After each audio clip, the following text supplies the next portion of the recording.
Muy buenos días a todos, qué grato estar con ustedes en esta jornada inaugural de la edición número 30 del Congreso de Azocajas. Yo quiero saludar en primer lugar al señor Contralor General de la República, al doctor Carlos Felipe Córdoba, a don Ernesto Herrera, presidente de la Junta Directiva de Azocajas, a la doctora Adriana Guillén, presidenta de Azocajas, al doctor Edgardo Maya Villazón, excontralor general de la República, a los funcionarios del Gobierno Nacional aquí presentes, a los honorables congresistas, a los representantes de los gremios, a los señores directores de las cajas de compensación familiar, a mis excolegas del Banco Interamericano de Desarrollo, la doctora Carmen Pajés y los doctores Eduardo Lora y el doctor Olivera, a don Rafael Puyol, a todos los conferencistas nacionales y extranjeros, a los participantes en esta cumbre del subsidio familiar, a los representantes de los medios de comunicación, a todos ustedes. En épocas de transición a veces se pierden o se le van las luces a quienes tratan de descubrir nuevas soluciones a los problemas. Y por eso es tan importante recordar para qué estamos reunidos aquí. Y yo creo que estamos reunidos aquí para agradecerle a un sistema que ha sido motor fundamental de la cohesión social y de la equidad social de este país, que ha sido el contenido más importante de un pacto social que se gestó en Colombia, como ya lo dijo acá el señor presidente de Azocajas hace varias décadas, y que ha tenido como elemento fundamental, como denominador común, la construcción de equidad en un país profundamente inequitativo y lamentablemente poco igualitario. Porque la lucha contra la desigualdad ha sido precisamente no solo uno de los elementos que ha caracterizado la historia del subsidio familiar. Siempre vale la pena recordar que fue precisamente en una tentativa de aumento del salario mínimo, como la actual, cuando apareció el subsidio familiar. Y eso no es una simple anécdota de la historia del sistema del subsidio familiar. Es un buen mensaje y es un símbolo de lo que ha representado precisamente para ser una de las herramientas más importantes de la política social de este país, que ha convertido las cajas de compensación familiar en un agente indiscutible de desarrollo y yo diría en uno de los mayores motores de bienestar de este país. El sistema de subsidio familiar es la mejor expresión de lo que ha sido el diálogo social en Colombia. Ayer, les cuento, estábamos reunidos en Cerrito Valle con la vicepresidenta de la República y representantes de todos los sectores empresariales, políticos, sindicales, con los líderes de las organizaciones sociales, haciendo un ejercicio de lluvia de ideas, como se dice hoy por hoy, respecto de cuáles son los espacios de diálogo social que hay que crear en Colombia en este momento, frente a la agitación social que seguramente viene y que ya se está haciendo presente con las jornadas estudiantiles, y cómo debemos encontrar un dispositivo de puente preventivo para tratar de gestionar y manejar el conflicto social en Colombia, al cual tenemos que acostumbrarnos. Buena parte de las falacias de muchos alrededor de los frutos que no llegan en el marco del proceso de paz ha sido creer que el conflicto armado acabó con el conflicto social, cuando los politólogos y los sociólogos nos han demostrado es exactamente lo contrario. Colombia tiene que acostumbrarse más que nunca a gestionar la confrontación de ideas en materia social. No solo porque así va a pasar, sino porque es una de las grandes tareas y asignaturas pendientes que quedó por cuenta de 50 años de conflicto armado. Y eso es muy bueno resaltarlo, porque nosotros hemos dicho desde el primer día que esos 50 años de conflicto armado fueron una especie de humo de guerra que no dejó ver una cantidad de agenda escondida que había en Colombia y que no fue gestionada por los dirigentes políticos. Hemos dicho que el humo de la guerra no nos dejó ver la corrupción, entre otras cosas, que el humo de la guerra nos dejó gestionar una cantidad de políticas públicas que terminaron lamentablemente postergadas tanto en su diseño como en la solución de los grandes problemas nacionales. Por eso ese pacto sólido de transparencia y de convivencia que se dio en este país alrededor del subsidio familiar es una de las señales más claras para saber cuál es el camino del diálogo social. Porque es factor de cohesión social, porque además es factor que evita la polarización lamentable y la fractura social en la que se encuentra Colombia en este momento, que no termina todavía pese a las definiciones electorales que se hicieron en este año 2018. Y por eso el reto de conciliar el derecho al trabajo con la salud económica del Estado siempre seguirá siendo presente. Y el único dispositivo, el único puente, la única vacuna contra esta polarización, que ojalá podamos frenarla, es precisamente el montarnos alrededor de una estrategia, de una plataforma donde lo social vuelva a retomar los espacios que ha perdido. El empleo, todos sabemos, es crecimiento, es bienestar, es riqueza colectiva, y lo que es claro es que no podemos seguir en un círculo vicioso de informalidad, como es el propósito fundamental de este encuentro, que es precisamente uno de los grandes catalizadores de la desigualdad. Una desigualdad que arranca de un asunto estrictamente de derechos, como muchas veces lo hemos dicho. Aquí el problema de la desigualdad no es estrictamente ni un problema estadístico ni un problema económico, es un problema de derechos, es un problema de garantías derivadas de la dignidad humana. Y para construir ese tejido social sí que necesitamos de células madre como las que han dejado sobre el camino en la historia de las políticas sociales de este país el sistema precisamente del subsidio familiar. Por eso, como decía el señor presidente en su introducción, hay que retomar esas banderas. Nunca es tarde ni es inoportuno, porque en momentos de transición se suele acudir a las soluciones más facilistas para echar mano de recursos que se cree que pueden ser destinados a otras actividades. Y yo creo que por el contrario, es el proceso de revigorización y fortalecimiento de este sistema, con las modificaciones que habrá que hacerle, o con las objeciones que vendrán de muchos sectores, pero nunca permitiendo echar para atrás lo conseguido en este campo. Y eso es muy importante porque además es el principal canal prioritario de redistribución del ingreso en Colombia, y creo que eso es innegable.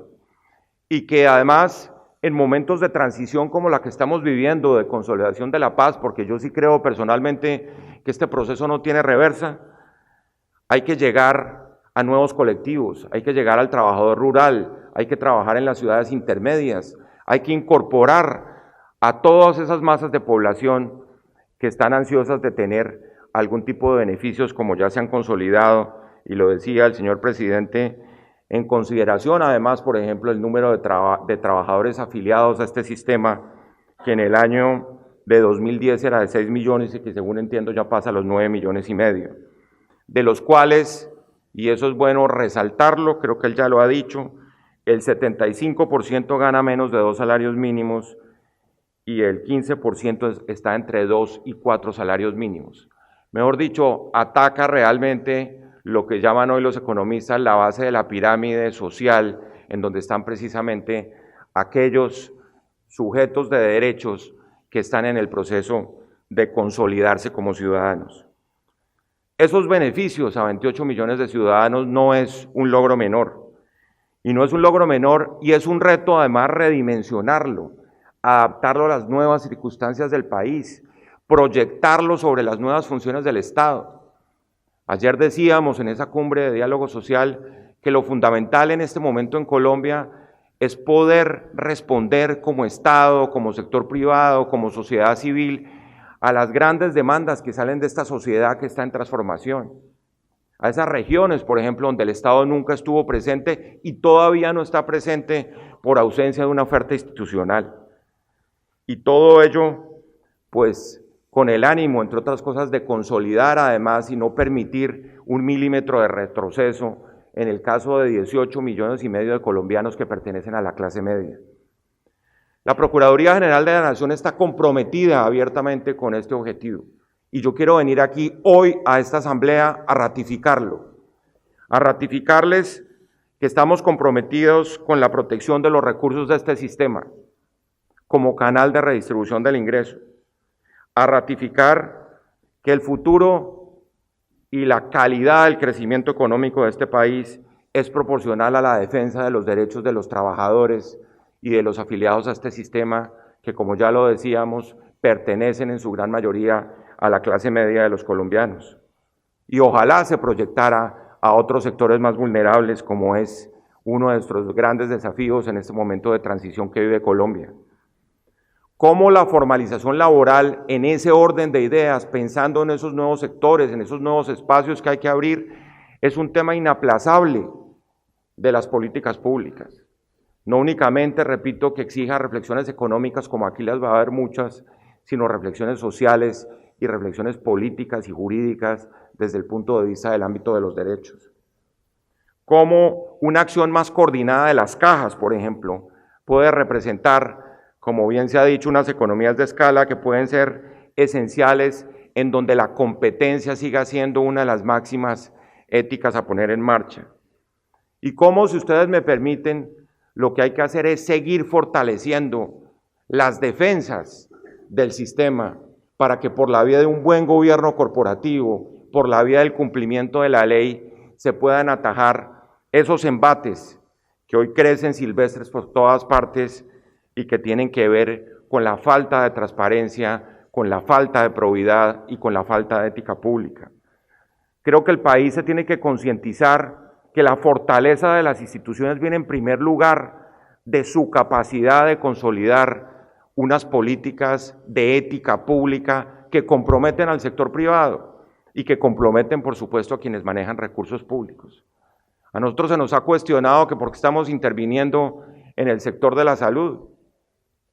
Y resulta que este país se acostumbró a creer que la salud era un negocio entre particulares, cuando hay recursos y cuando estamos hablando de un derecho fundamental. Esta mañana hay un trino del Papa Francisco diciendo que la salud no es un bien de consumo, sino es un derecho universal. Nosotros hemos venido diciendo que la salud no es un negocio, sino es un derecho fundamental de los colombianos, porque así está consagrado en la ley estatutaria de salud.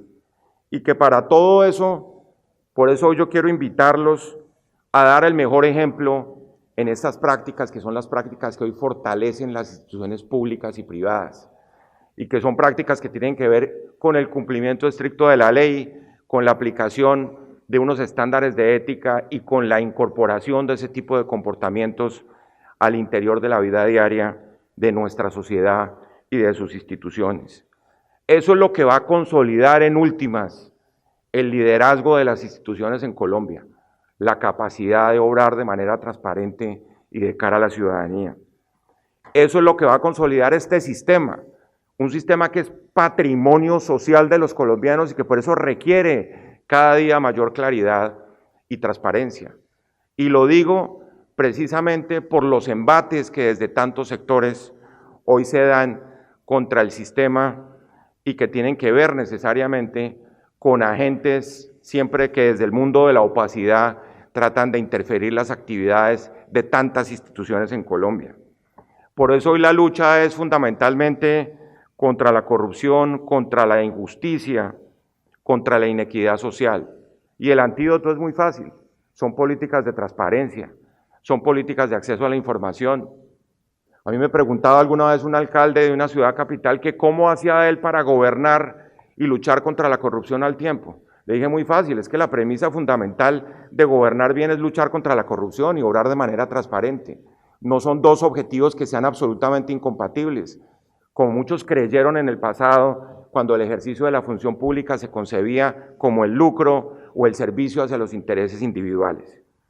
Y permítanme ustedes que en pocos minutos, les describa por qué además nos preocupa tanto el tema de la salud. Porque creemos que es el tiempo de cerrar esa etapa de crisis permanente de la salud. Ese tema que ha estado en cuidados intensivos hay que sacarlo de la sala de cuidados intensivos. Es imposible que mantengamos como eterna e ilimitadamente en el tiempo y que nos hayamos acostumbrado a tolerar que el sistema de salud tiene que seguir en crisis. El sistema de salud tiene que recuperar confianza, tiene que recuperar transparencia y tiene que demostrar a los usuarios, sobre todo, que es posible hacerlo y prestar ese servicio con eficiencia y con calidad y con probidad, por supuesto. Nosotros creemos que las cajas de compensación son esenciales para sostener y desarrollar ese sistema de salud, que son insustituibles de alguna manera en muchos temas, tanto como prestadoras como aseguradoras, manteniendo precisamente la calidad de la condición de autonomía que tiene cada uno de esos servicios. Más de 24 cajas de compensación familiar tienen infraestructura en salud, como ustedes lo saben, en 86 municipios de Colombia. Esa es una cobertura territorial, una capilaridad, como dirían en portugués, que es uno de los grandes activos que tiene el sistema.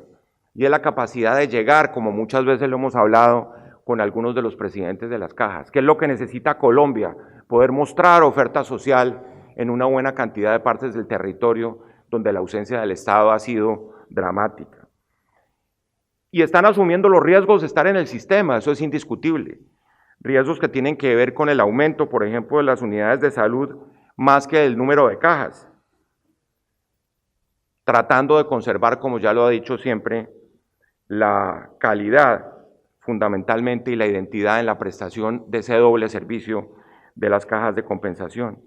Por eso, como lo hemos repetido, parece que es hora de depurar el sistema de aseguramiento con base en la calidad del servicio. Aquí lo que prima, aquí lo que manda, el imperativo es defender el derecho de los colombianos a la prestación de este servicio público. Colombia se merece el mejor servicio de salud.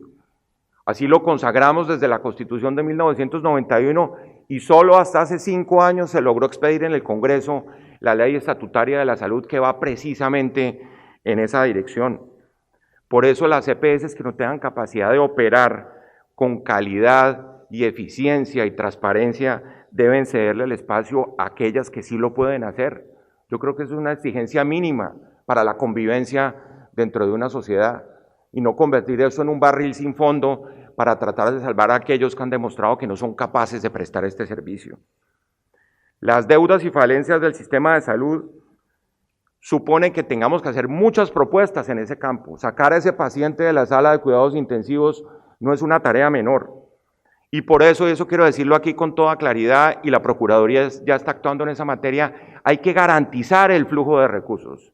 Sabemos que en la ADRES hay problemas y que buena parte de toda la crisis financiera del sistema ha sido que no existe ese flujo de recursos de manera adecuada. Luego hoy nos vamos a comprometer ante ustedes a que vamos a hacer una vigilancia cercana en ese proceso para que funcione ese flujo de recursos que en este momento tiene tantas dificultades. ADRES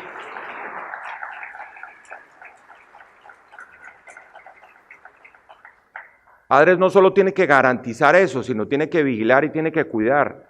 Pero repito, esos no son impedimentos para que preste bien el servicio y la obligación que tiene como entidad pública que es. De tal manera que esa defensa del derecho a la salud de los colombianos es una de las tareas que aparecen como fundamentales. Yo creo que en eso estamos del mismo lado de las cajas y tenemos que fortalecer esta alianza, tenemos que robustecer esta sinergia con ustedes para mostrar resultados en esta materia. Quiero referirme muy brevemente también a otro de los temas que es fundamental en el caso de los colectivos más vulnerables, donde las cajas han actuado y se puede fortalecer aún mucho más ese servicio, que es el tema de los beneficios económicos periódicos, porque no podemos desamparar al desempleado. De hecho, el presidente ya mencionaba cuál ha sido el aporte en esa materia del sistema de subsidio familiar, y los recursos del sistema del subsidio familiar, precisamente por lo que estaba refiriendo anteriormente, se han ido en algunos casos a financiar las deudas de la salud, por los déficits que existen en este campo. Las BEPS no han dado los resultados esperados. Es hora de pensar en mayor participación, por ejemplo, para las cajas de compensación en la divulgación y en la ejecución de ese programa, por la capacidad inherente que tienen para hacerlo. Todos los afiliados del sistema del subsidio familiar deberían ser afiliados a los BEPS y, por supuesto, podrían crearse una propuesta para considerar en las cajas ahorros para la vejez. Ustedes saben que bien se ha dicho y creo que ustedes son testigos de toda la campaña que hemos adelantado, particularmente esta ciudad, para proteger los derechos de los niños contra temas como el abuso sexual infantil. Pero los colectivos más vulnerables de la sociedad son precisamente los niños y los ancianos, y en esa materia sí que tenemos deudas pendientes con ellos. De tal manera que pensar en esa capacidad de ahorro para la vejez, utilizando todas las ventajas que tiene este sistema, podría ser una alternativa a considerar. Este ha sido un programa además con costos fiscales bastante elevados. Según las cifras, entre 2015 y 2018 hay casi 170.000 millones de pesos invertidos en eso, cuando hay pocos afiliados, hay baja cobertura, hay una elevada deserción y, como lo acabamos de demostrar, un altísimo gasto del gobierno que no es eficiente. Luego valdría la pena poner en entredicho la viabilidad de ese sistema. Yo quisiera terminar simplemente resaltando unos 5 o 6 puntos que me parecen esenciales y que ojalá se pudieran abordar a lo largo de las deliberaciones de este encuentro. En primer lugar, la necesidad de poner como uno de los aspectos trascendentales del contenido de toda esta estrategia de pactos y de acuerdos que ha prometido el señor presidente de la República. Me parece que lo social siempre tiene que ir de primero. Buena parte de toda la deuda que tenemos con el pueblo colombiano por cuenta del conflicto armado tiene que ver con lo social. Y no por un compromiso que tengamos, ni mucho menos con la guerrilla de las FARC derivada de los acuerdos, con un compromiso que tenemos con la mayoría del pueblo colombiano que tuvo una ausencia en la definición de políticas públicas en esta materia, como ya lo hemos manifestado. Para superar obstáculos, para crear consensos, para ponerlo como el pivote central del diálogo social de este país hacia adelante.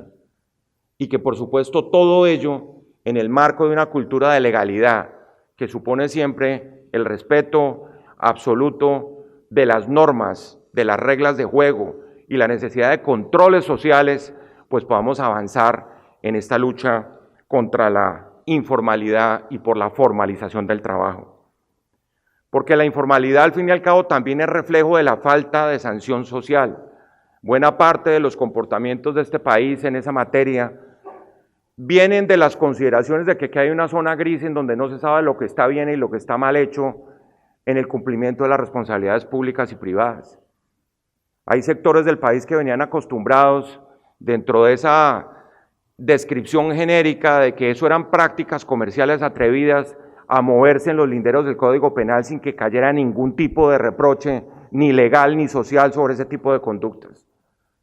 Yo creo que eso, por fortuna, por la acción de la justicia y por la acción de los organismos de control, y aquí yo quiero rendirle un homenaje al doctor Edgardo Maya, quien cumplió una gestión impecable en la Contraloría General de la República y fue el mayor aliado en esta lucha contra la corrupción.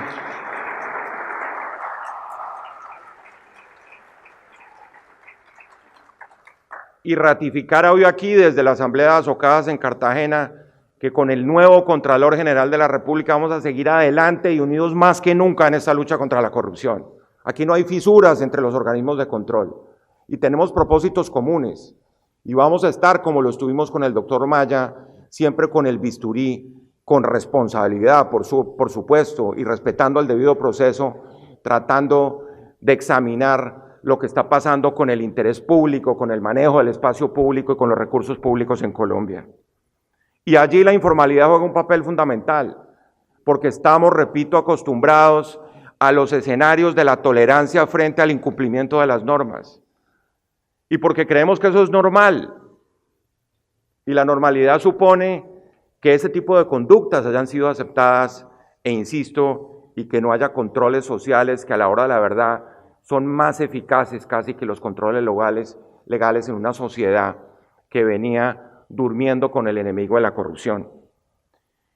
En materia de los retos sociales, nosotros hemos dicho que lamentablemente la corrupción se ha ensañado con los sectores sociales, algo que yo he denominado una especie de triple pecado, porque es un pecado contra la sociedad, es un pecado contra las comunidades más vulnerables, porque ustedes han visto lo que hemos descubierto, por ejemplo, en materia de salud. Un departamento de nuestra costa atlántica tiene el honroso mérito de tener media docena de carteles en materia de la salud. Y eso pasaba, y eso era normal, y se creía que el manejo de los recursos públicos por los gobernadores, en la medida que la elección popular le entregaba un cierto blindaje a los funcionarios públicos, los llevaba a disponer de los recursos públicos como si fueran emanados de su propio bolsillo particular. Y yo creo que le estamos poniendo fin, le estamos poniendo un torniquete a ese desangre en materia de recursos. Porque es imperdonable que se juegue con los recursos de los programas sociales, como lo hemos visto en la salud, como lo hemos visto en la educación, como lo hemos visto en la nutrición infantil. Ustedes han visto la magnitud de las cifras de corrupción en materia de nutrición infantil. Y repito, es el contraste. Mientras unos dan la pelea por ser factores de redistribución, hay otros que desde la otra esquina están dilapidando los recursos públicos.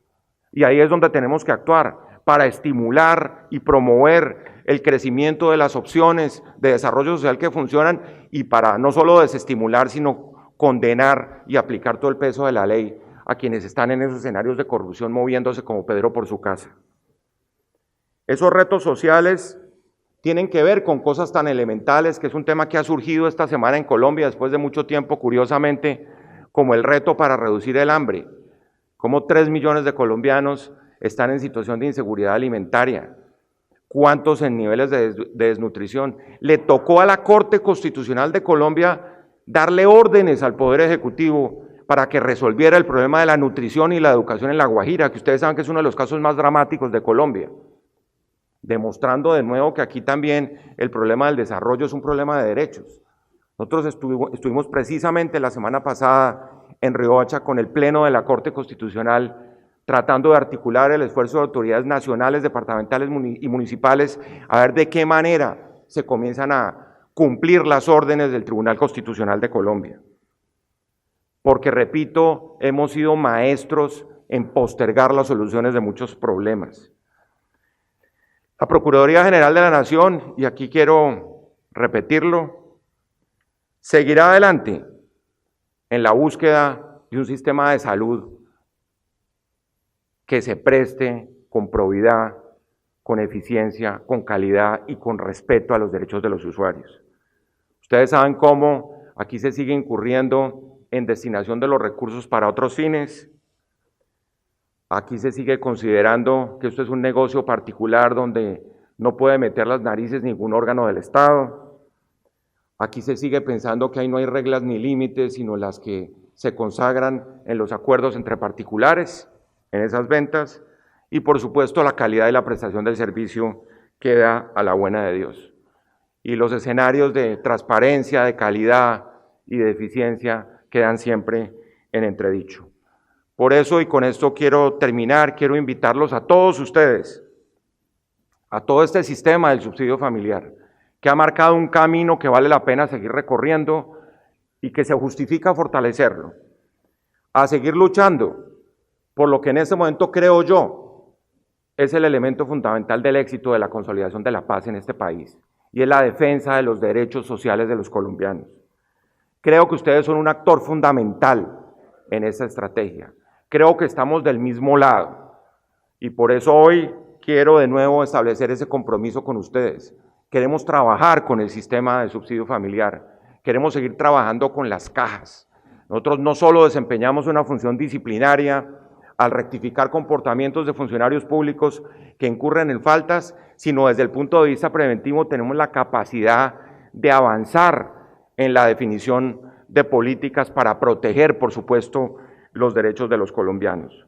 Por eso es tan importante reiterarles que aquí hoy en la inauguración de esta asamblea de Asocajas, solo espero que haya una alianza cada vez más fuerte entre la Procuraduría General de la Nación y Asocajas y el sistema de subsidio familiar para continuar adelante en lo que nos une, que es la defensa de los derechos sociales de los colombianos. Muchísimas gracias.